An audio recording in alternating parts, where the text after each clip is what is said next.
أعوذ بالله من الشيطان الرجيم.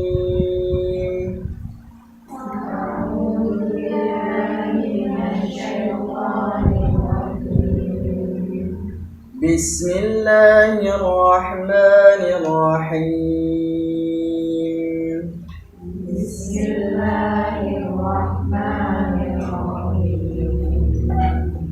سيقول السفهاء من الناس ما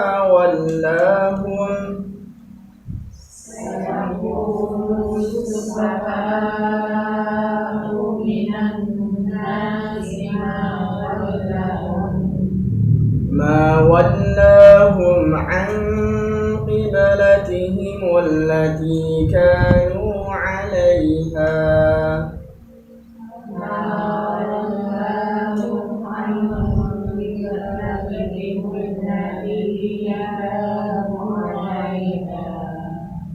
قل لله المشرق والمغرب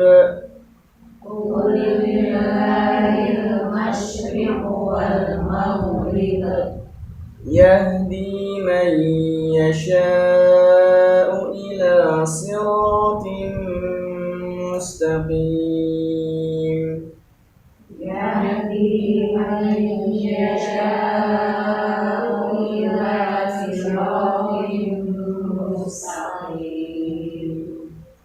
وكذلك جعلناكم أمة وسطا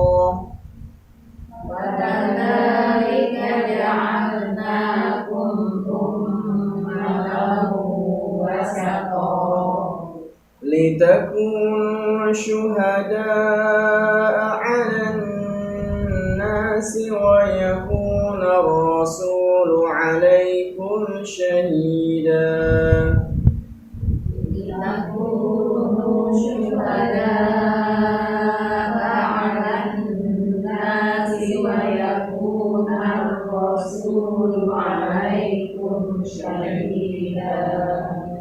وما جعلنا القبلة التي كنت عليها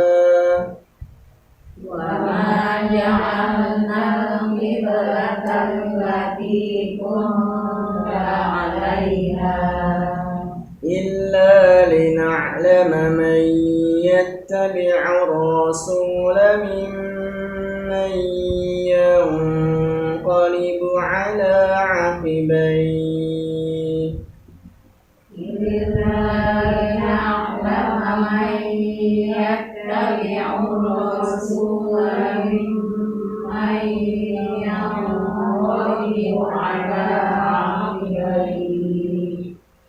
وإن كانت لكبيرة إلا على الذين هدى الله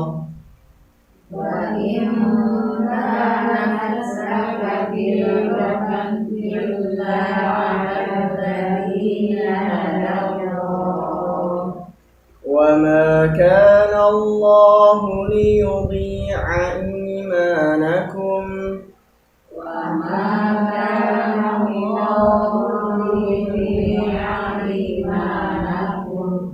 إن الله بالناس لرؤوف رحيم.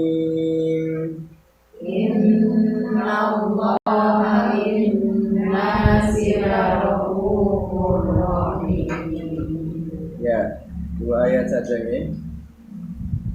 Baik, selanjutnya Ibu coba kita artikan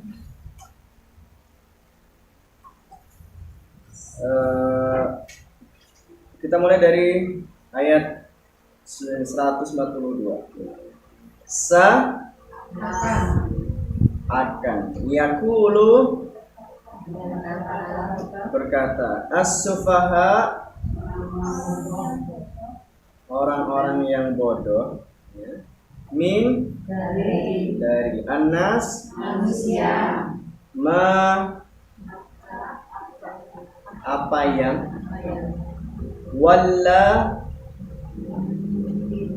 walla itu berpaling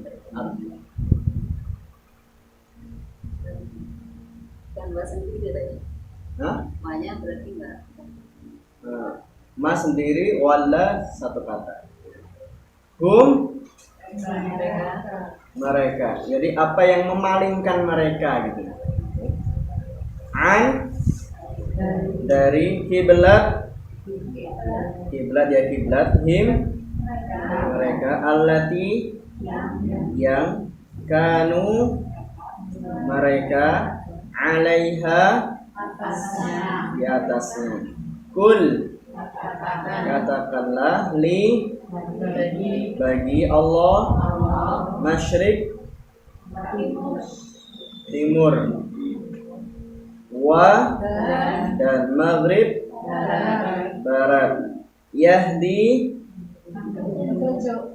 Allah dia memberi hidayah, man siapa yang, yasha dia kehendaki, ila kepada, sirat jalan mustaqim jalan yang lurus. Maaf saya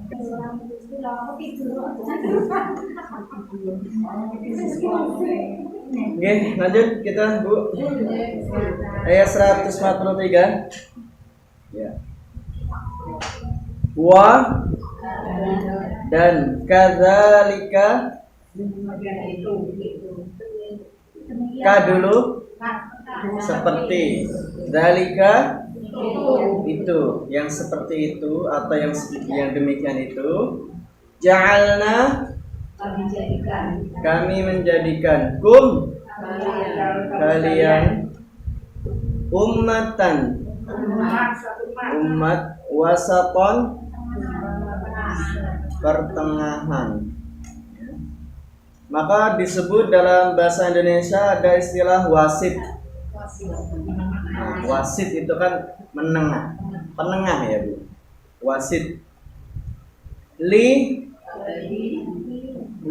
yang bersambung dengan kata kerja untuk.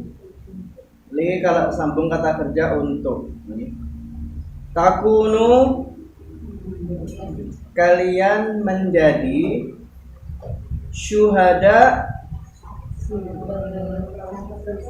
saksi dari kata syahid, ala atas, anas manusia ya, wa dan yakuna menjadi, ar-rasul rasul ala atas, kum kalian, syahidan saksi, wa dan ma di ayat selanjutnya itu ada kata ilah. Kalau ma dan ilah itu ma selalu diartikan tidak, tidaklah kecuali gitu.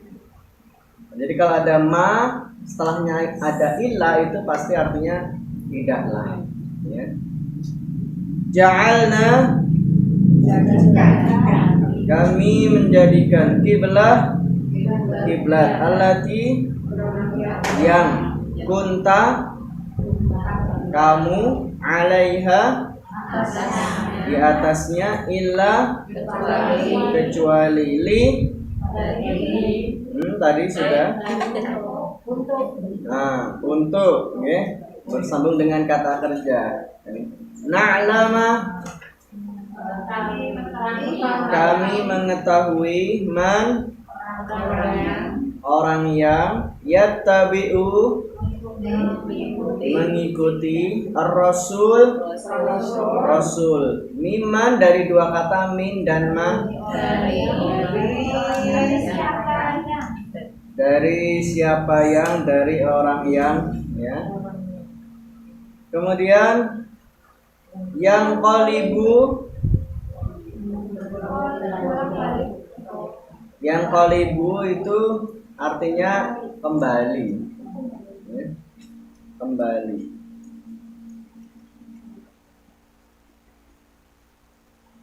Ala atas. Akibai itu dari kata akibat sebenarnya ya. Dalam bahasa Indonesia kan akibat. Nah, jadi atau juga diartikan akibat itu artinya sesudah ya.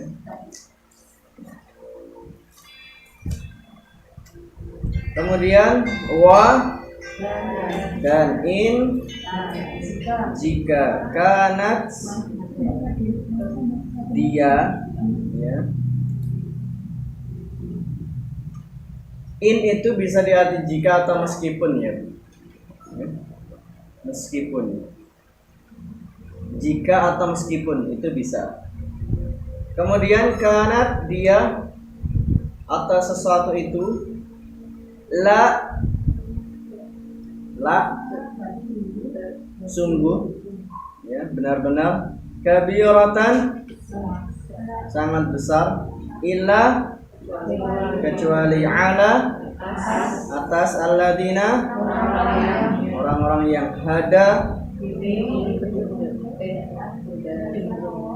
hadallah Allah memberi petunjuk hidayah wa dan ma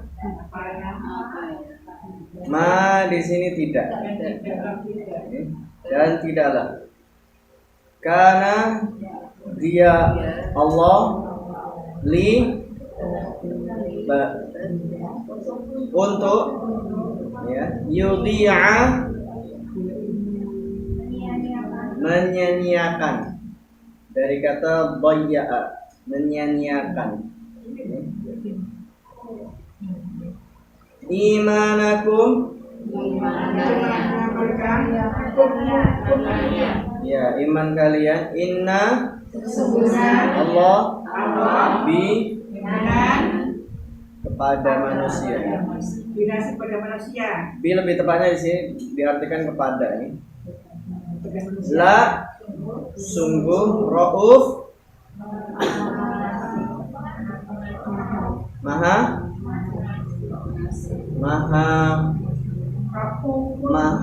apa Bu? Rauf itu bisa diartikan maha lembut ya. Bisa diartikan juga maha lembut ya. Rahim penyayang. Oke, baik. Sekarang kita artikan. Saya bacakan dan silakan diikuti bersama-sama. Bismillahi dengan nama Allah. Bismillahi dengan nama Allah. Ar-Rahmanir-Rahim, Maha Pengasih, Maha Penyayang.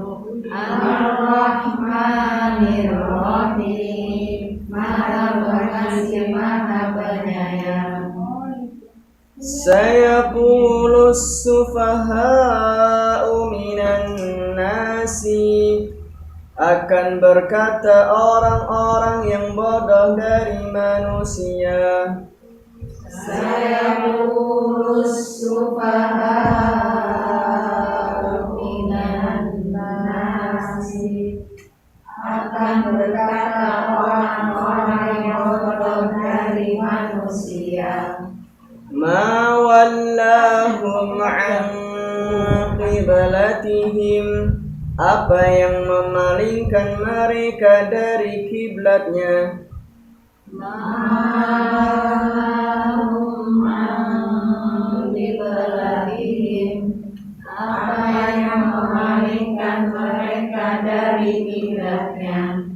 Allati kanu 'alaiha, yang dahulu mereka di atasnya. Allati kanu 'alaiha, yang dahulu mereka di atasnya. Kullillahil masyriq wal maghrib, katakanlah milik Allah timur dan barat.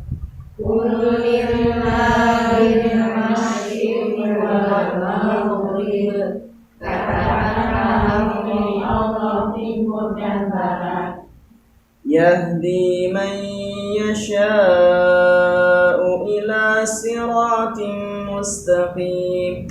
Dia memberi hidayah siapa yang dia kehendaki kepada jalan yang lurus. Yahdi man yasha'u ila siratim mustaqim. Dia memberi hidayah kepada siapa yang dia kehendaki kepada jalan yang lurus. وَكَذَلِكَ جَعَلْنَاكُمْ أُمَّةً وَسَطًا. Dan yang demikian itu kami menjadikan kalian umat pertengahan. وَكَذَلِكَ جَعَلْنَاكُمْ أُمَّةً وَسَطًا. Dan demikian itu kami menjadikan kalian umat pertengahan. Litakunu syuhada'a 'alan nasi. Untuk kalian menjadi saksi-saksi bagi manusia. Litakunu syuhada'a 'alan nasi. Dan demikian kalian menjadi saksi-saksi bagi manusia. Ya. Bisa di atas, bisa bagi, lebih tepatnya dengan kata bagi ya sepertinya ya Bu. Menjadi saksi bagi manusia. Nah gitu. Wa yakuna ar-rasulu 'alaikum syahida. Dan Rasul menjadi saksi atas kalian. Wa yakuna ar-rasulu 'alaikum syahida. Dan Rasul menjadi saksi atas kalian. Saksi atau bagi? Sama ya Bu ya. Dan Rasul menjadi saksi atas kalian atau bagi kalian. Wa ma ja'alna qiblatal lati kepanjangan. Wa ma ja'alna qiblata. Dan tidaklah kami menjadikan kiblat. Wa ma ja'alna qiblata.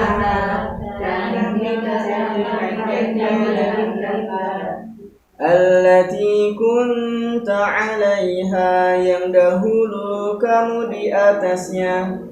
Allati kunta 'alaiha, yang dahulu kamu di atasnya. Illa lina'lama, kecuali untuk kami mengetahui. Illa lina'lama, kecuali kami mengetahui. Man yattabi'ur rasula, siapa yang mengikuti Rasul. Man yattabi'ur rasula, siapa yang mengikuti Rasul. Mimman yanqalibu 'ala 'aqibaihi, dari orang yang kembali sesudahnya. Mimman yanqalibu 'ala 'aqibaihi, dari orang yang kembali sesudahnya. Wa in kanat lakabira, dan meskipun itu sungguh berat. Wa in kanat lakabira, dan meskipun itu sangat berat. Illa 'alal ladina hadallah, kecuali orang-orang yang Allah beri hidayah. Illa 'alal ladina hadallah, kecuali orang-orang yang Allah beri hidayah. Wa ma kana Allahu, dan tidaklah Allah. Wa ma kana Allahu, dan tidaklah Allah. Liyudhi'a imanakum, untuk menyia-nyiakan dengan iman kalian.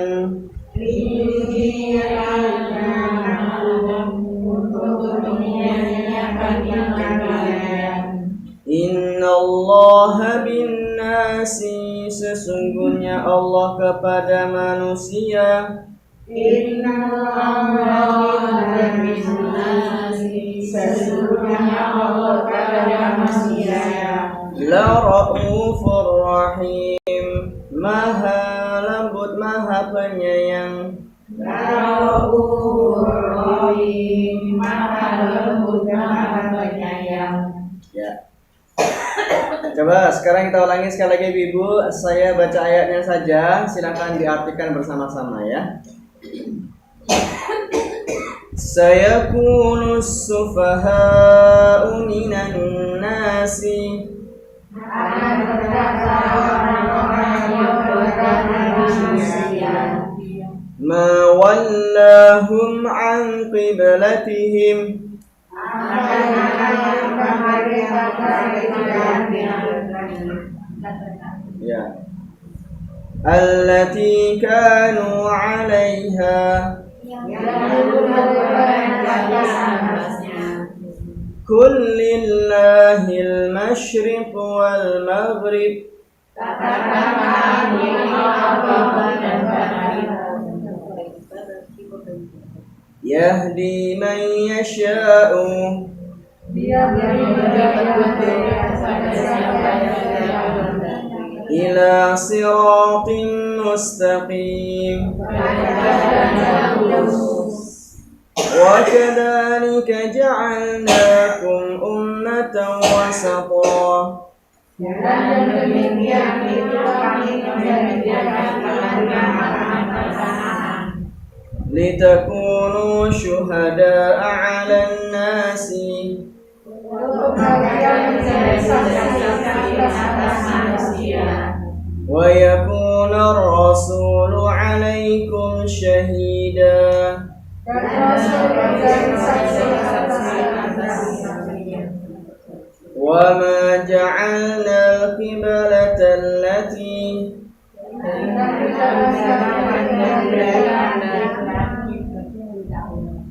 ya, allati kanu allati kunta 'alaiha,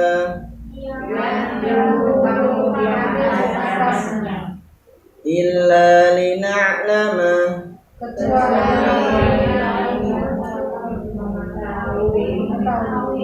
man yattabi'ur rasula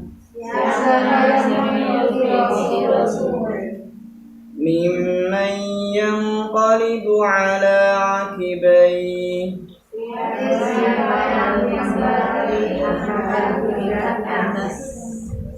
Apa? Ya.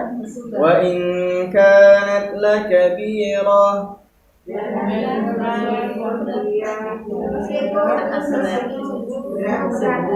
ya, illa 'ala alladhina hadallah,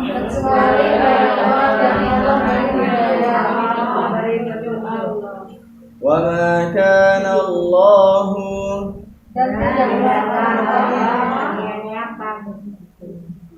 liyudhi'a imanakum.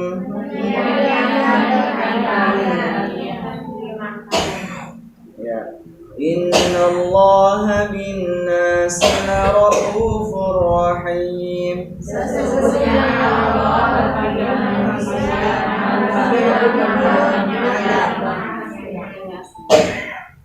Ya.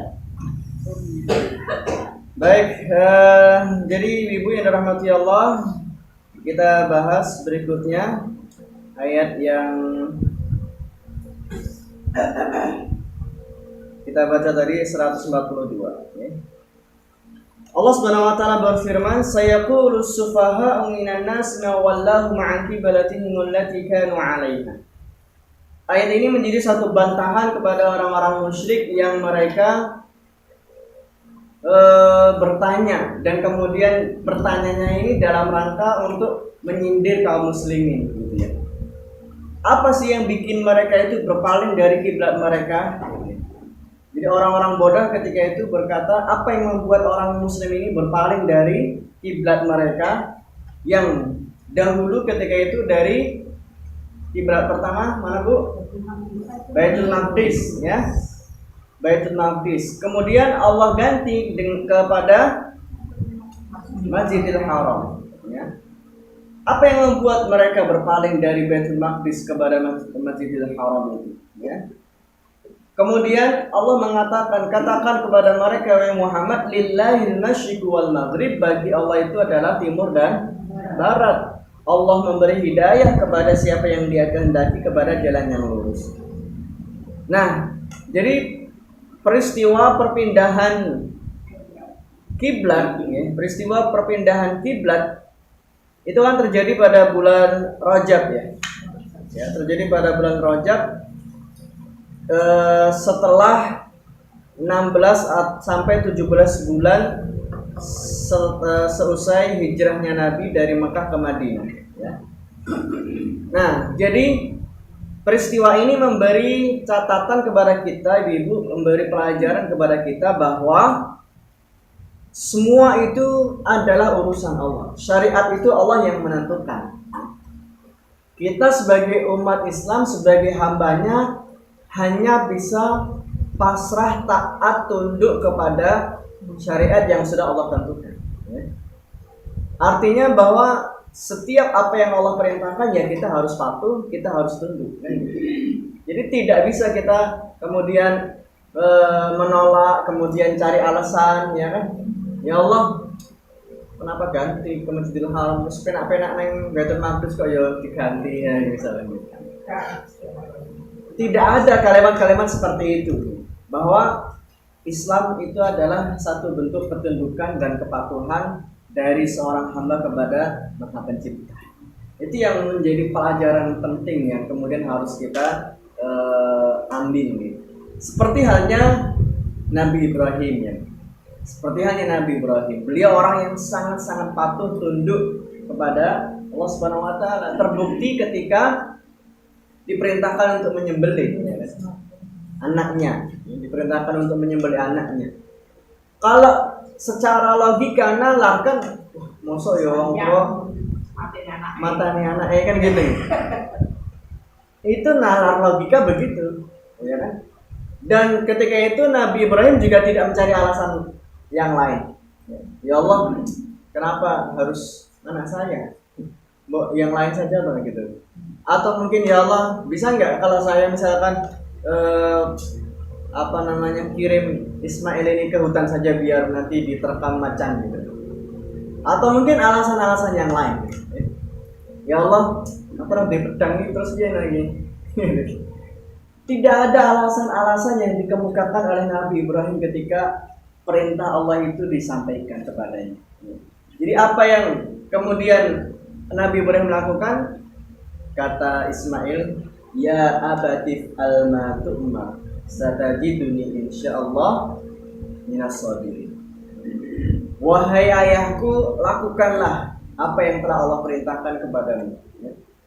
Jadi samina wa ta'na, samina wa ta'na, yang akhirnya Nabi Ibrahim pun menjalankan perintah itu, dan disitulah Allah ganti dengan sesuatu yang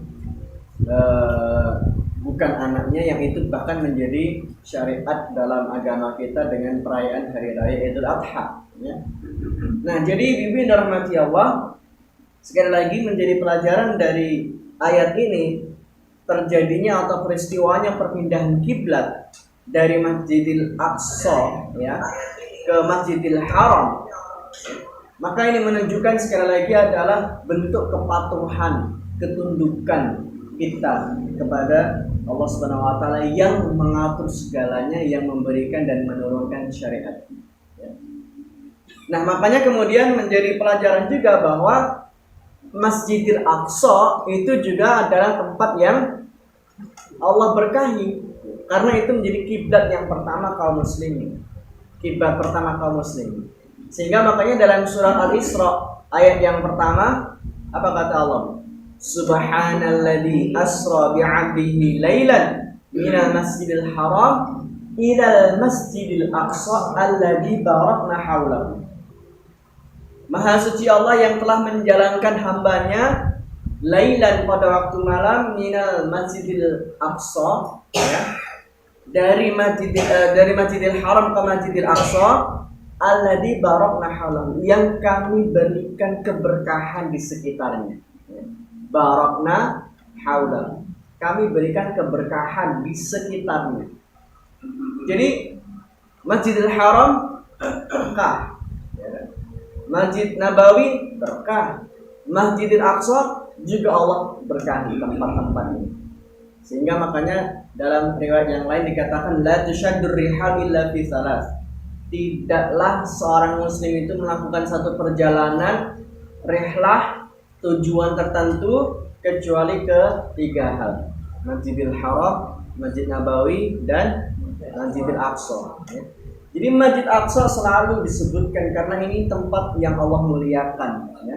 Dan disitulah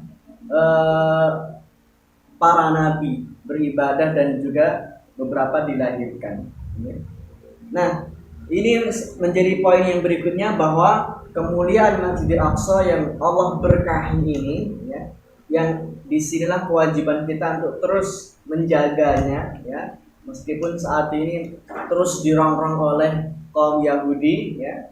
Kalau kita belum bisa memberikan kemuliaan dan perjuangan kita ke Masjidil Aqsa, pembebasan Masjidil Aqsa, ya minimal dengan doa-doa kita, ya. Baik, kemudian yang selanjutnya Ibu, Qul lillahil masyriq wal maghrib, katakanlah milik Allah itu adalah timur dan barat. Jadi semua arah, kalaupun Allah memerintahkan kiblat itu di timur atau di barat, itu semuanya milik Allah, ya. Makanya nanti akan kita baca di ayat yang selanjutnya, ya. Di ayat selanjutnya itu dikatakan, mana ini, ya. Ayat selanjutnya, ya. Ayat selanjutnya itu nanti akan disebutkan, wa haitsu ma kuntum fawallu wujuhakum syatra. Dimanapun kalian menghadap, kalian akan menghadap Allah. Dimanapun kalian menghadap, kalian itu sama saja menghadap Allah Subhanahu wa Ta'ala, ya.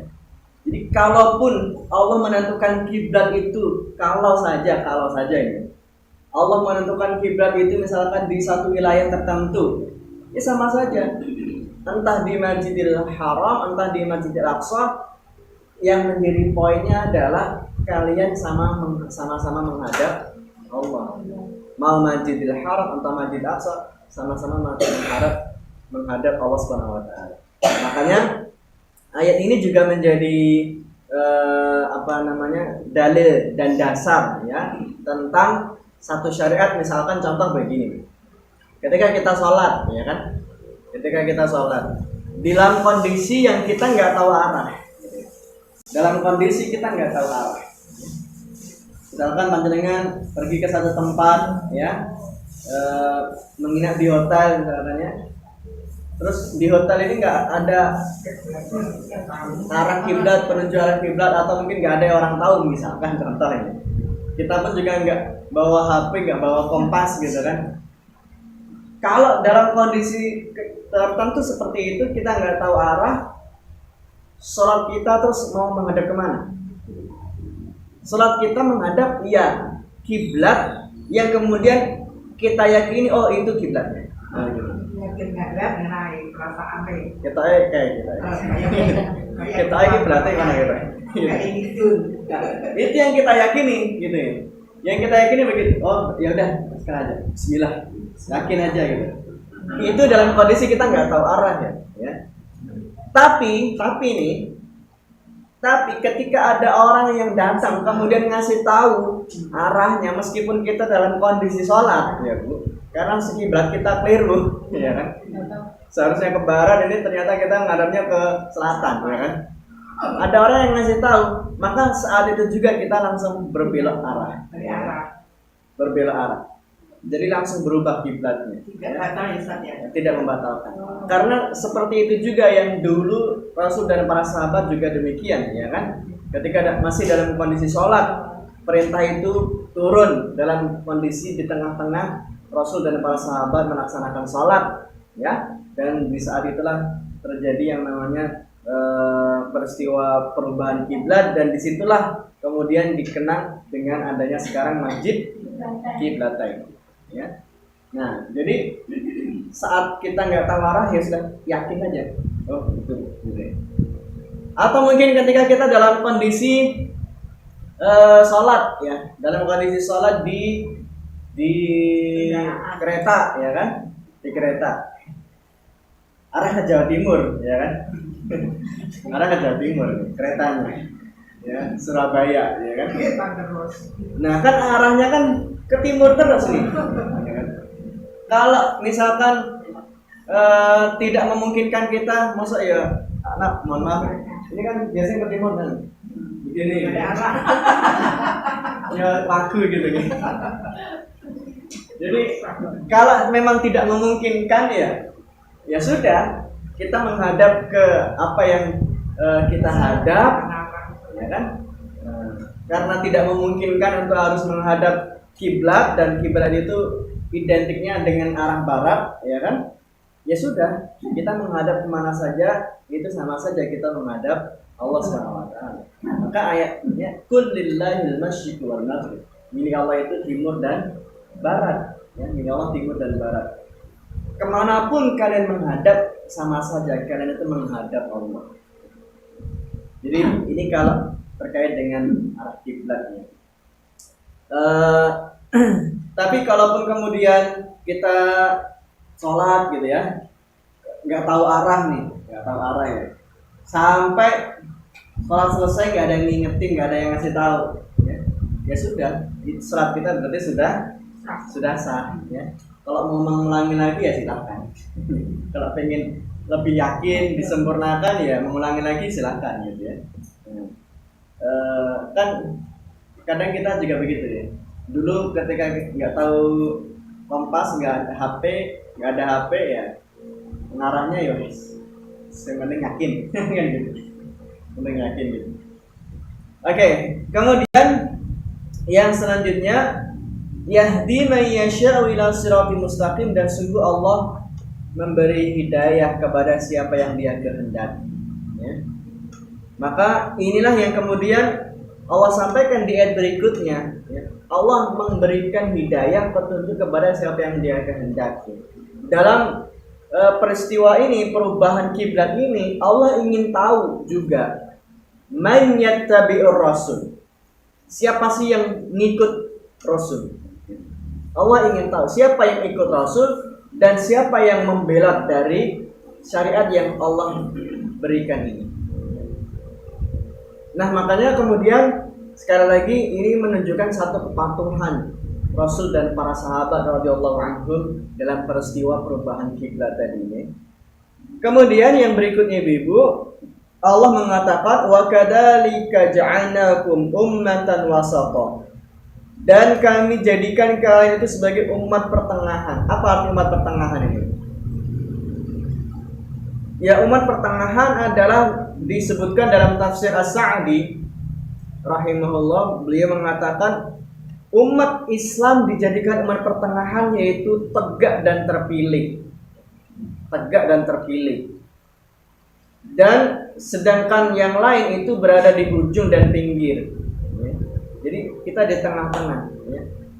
Kemudian beliau juga menyatakan dalam tafsirnya, dalam tafsir As-Sa'di, Allah menjadikan umat ini sebagai umat yang pertengahan itu dalam segala perkara agama.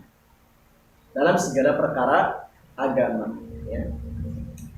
Pertengahan terhadap para nabi di antara orang-orang yang melampaui batas terhadap mereka, seperti halnya misalkan orang-orang Yahudi, orang-orang Nasrani yang mereka dalam beragama itu kan berlebihan, ya, berlebihan dalam beragama.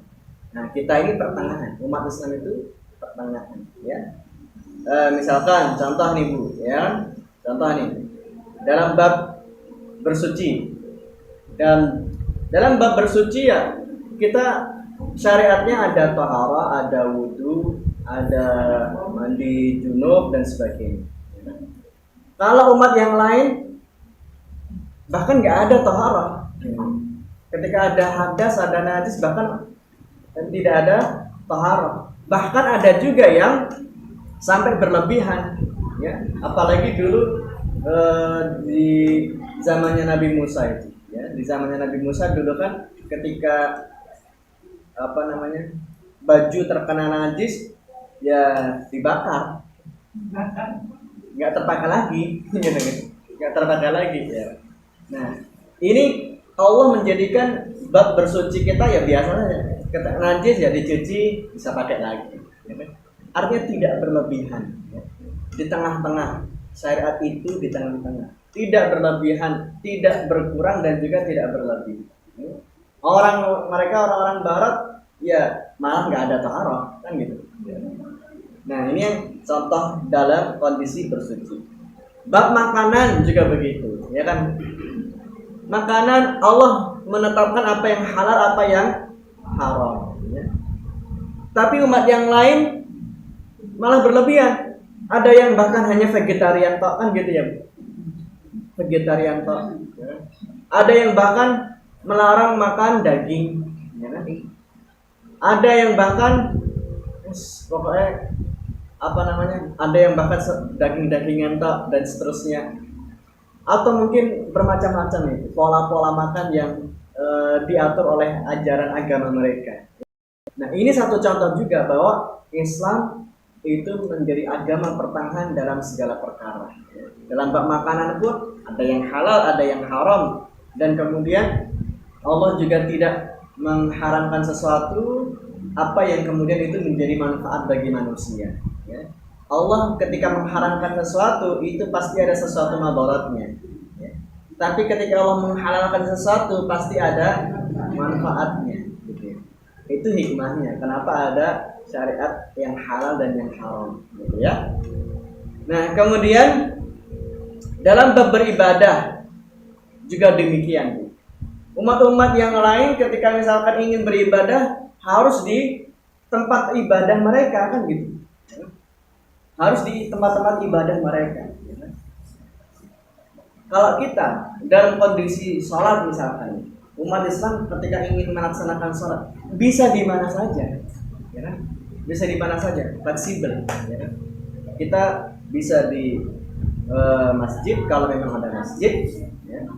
Kalau tidak ada ya bisa di mana saja tempat kita berdiri, di hutan, mau di pantai, mau di mana saja, di gunung, semuanya bisa untuk kita sholat. Nah, ini kan artinya Allah memberikan satu kemudahan, tidak berlebihan. Oh, tidak harus di masjid, pokoknya ibadah harus di masjid. Enggak juga, kalau pokoknya kalau sholat itu harus di masjid, itu pasti akan berat untuk kita menjalankan, ya kan? Apalagi dalam kondisi kita musafir. Dalam kondisi musafir, harus di masjid. Ya, kalau kita misalkan di perjalanan dari Indonesia ke Saudi misalkan naik pesawat, masa mampir masjid dulu? Pesawat. Naik kereta berhenti dulu Pak Mas ini sih, di masjid. Nggak ada masjid pinggir kereta, relnya nggak ada. Ya kan?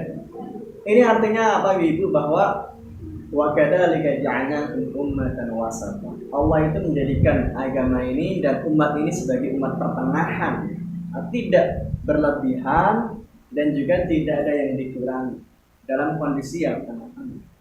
Nah, itulah yang kemudian Allah menyebutkan di ayat berikutnya, litakunu syuhada 'alan nas wa yakuna rasulu 'alaikum syahida. Ya. Untuk kalian menjadi saksi bagi manusia yang lain dan Rasul pun juga menjadi saksi atas kalian. Maka nanti di hari kiamat setiap umat itu Allah datangkan saksi.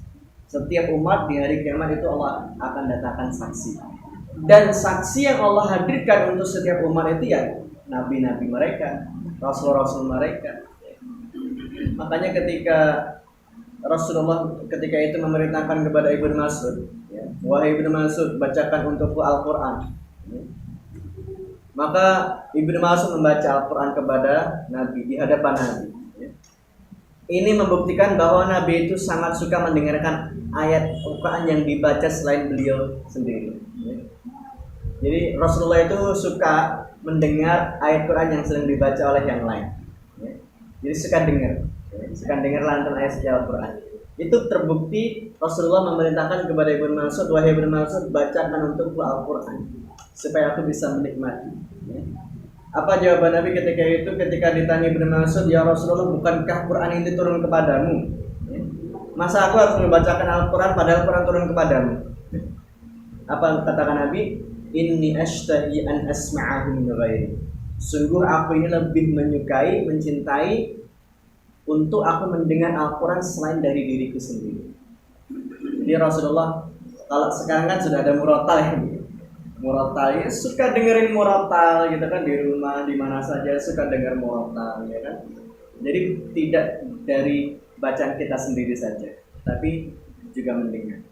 Nah, ketika itu sampai ayat surat An-Nisa ya. Ketika itu Nabi Mas'ud membaca surat An-Nisa dan berhenti di ayat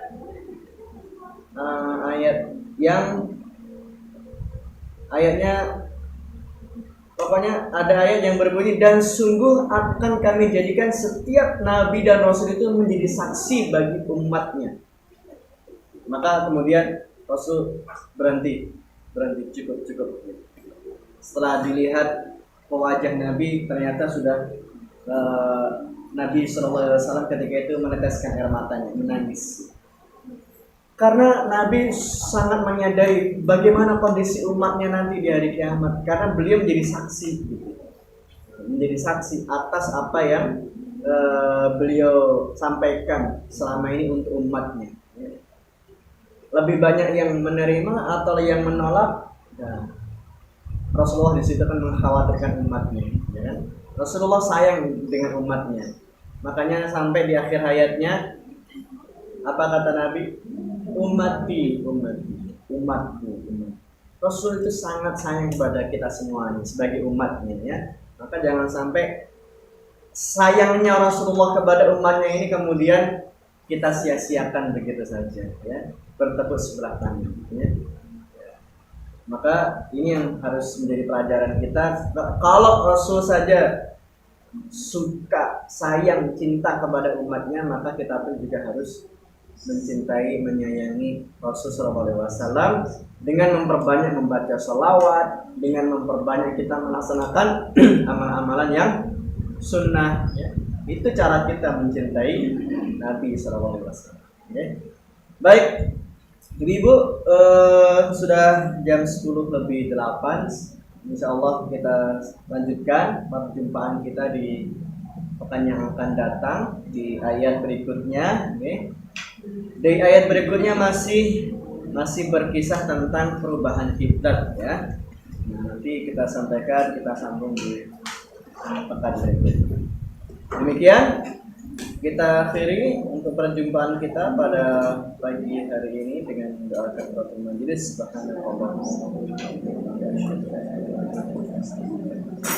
Assalamualaikum warahmatullahi wabarakatuh. Waalaikumsalam.